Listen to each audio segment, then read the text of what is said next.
नमस्कार दोस्तों। मैं एक और स्टॉक आपके सामने पेश कर रहा हूँ जिसका नाम है MBL इंफ्रास्ट्रक्चर्स। तो ये कंपनी पहले बहुत अच्छा कर रही थी कुछ साल पहले।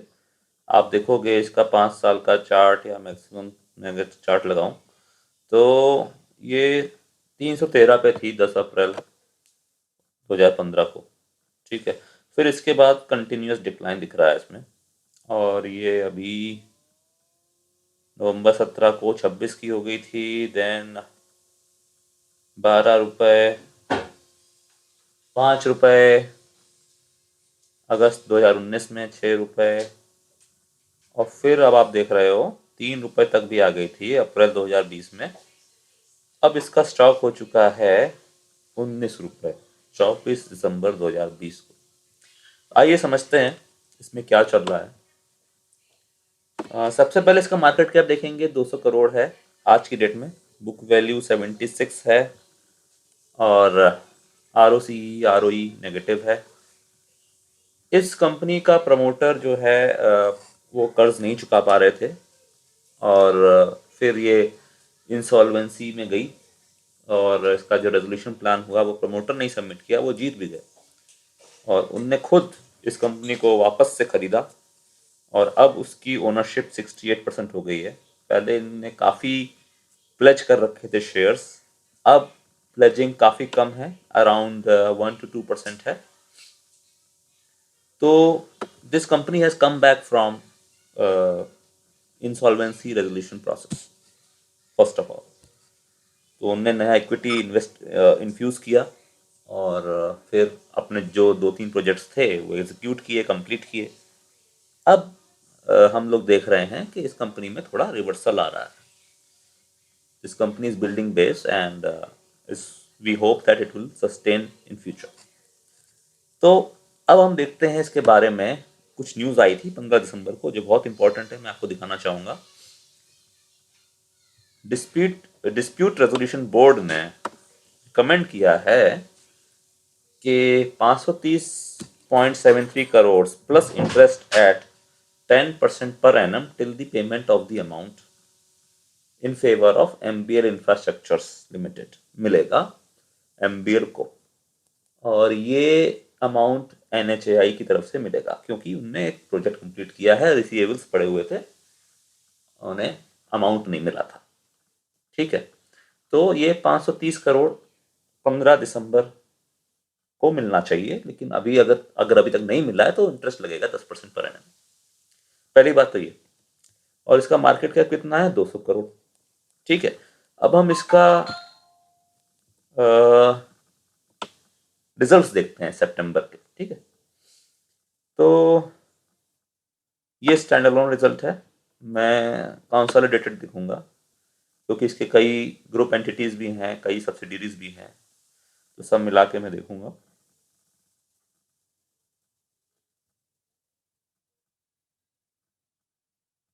जी, ये कंसोलिडेटेड फाइनेंशियल्स हैं सितंबर क्वार्टर के। 74 करोड़, राइट। उसमें 46 करोड़ का रेवेन्यू फ्रॉम ऑपरेशन है, 28 करोड़ का अदर इनकम है। स्टिल लास्ट ईयर से बेटर है, 32 करोड़ से बेटर 46 हुआ है। ठीक है। और अगर हम देखें एक्सपेंसेस उतने ज़्यादा नहीं बढ़े, 76 करोड़ से बढ़ के 82 करोड़ हुए हैं। लॉस कम हुआ है, 12 करोड़ से घट के 8.3 करोड़। ठीक है। अब वो एक्सेप्शनल आइटम्स मेरे में भी 2000 रिसीवेबल्स जो उन्हें वापस मिले एज अ अमाउंट मिला है NHAI वगैरह से, इसलिए एक्सेप्शनल आइटम्स उन्होंने लिखा है, प्रॉफिट ऑफिट जो भी दिखाया है। और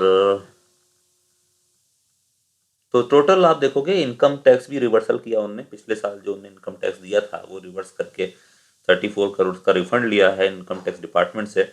तो इस वजह से इनका EPS निकल के आया 3.13, सॉरी 4.04। ठीक है। तो ऑब्वियसली हर साल तो ये नहीं दिखा पाएंगे, हर क्वार्टर में नहीं दिखा पाएंगे कि इनकम टैक्स रिवर्स हुआ है। कभी ना कभी वो उनका जो लिमिट है ख़त्म होगा। शुरुआत के जो पिछले साल के लॉसेज हैं उनको ऑफसेट करने के लिए इनकम टैक्स रिवर्स किया जा रहा है। ठीक है। so that's fine.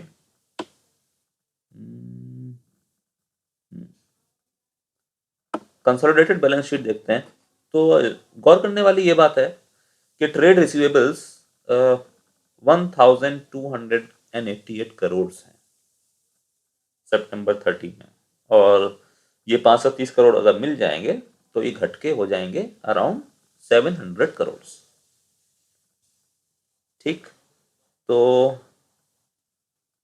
आपका 2776 करोड़ से घट के नॉन करेंट असेट्स हो जाएंगे 2200 करोड़ मान लेते हैं। और आपका जो रेवेन्यू जो मतलब जो अमाउंट मिलेगा NHAI से, ठीक है, वो आपका कैश एंड कैश इक्विवेलेंट्स में जाएगा, तो इनका कैश बढ़ जाएगा।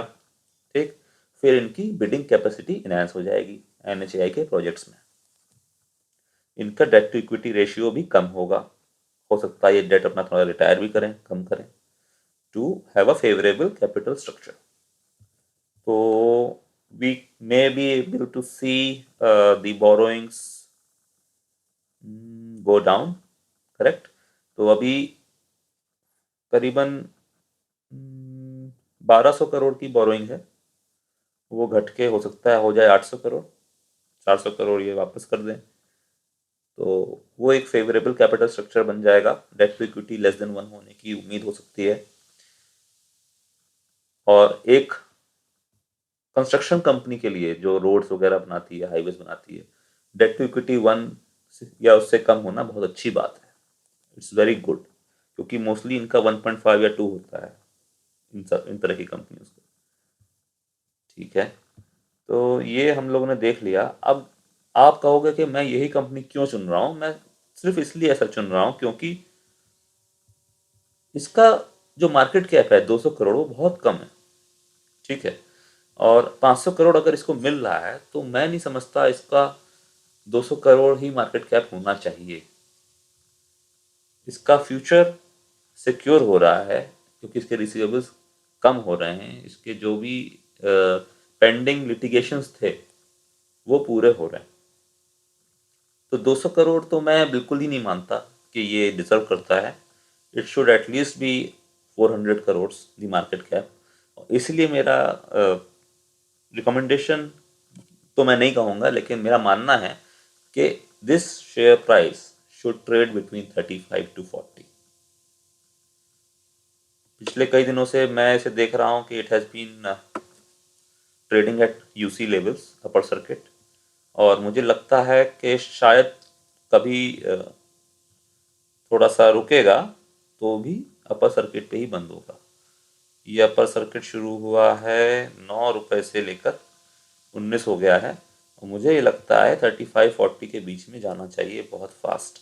आप देखो कितना इसका वॉल्यूम है, ज़बरदस्त वॉल्यूम के साथ बढ़ रहा है, और सुबह के कुछ ही घंटों में ये यूसी मार जाता है। जिस दिन मार्केट नीचे हुआ था अभी 2-3 दिन पहले, उसी दिन ये थोड़ा सा डाउन गया था और तभी मैंने इसे उठाया था।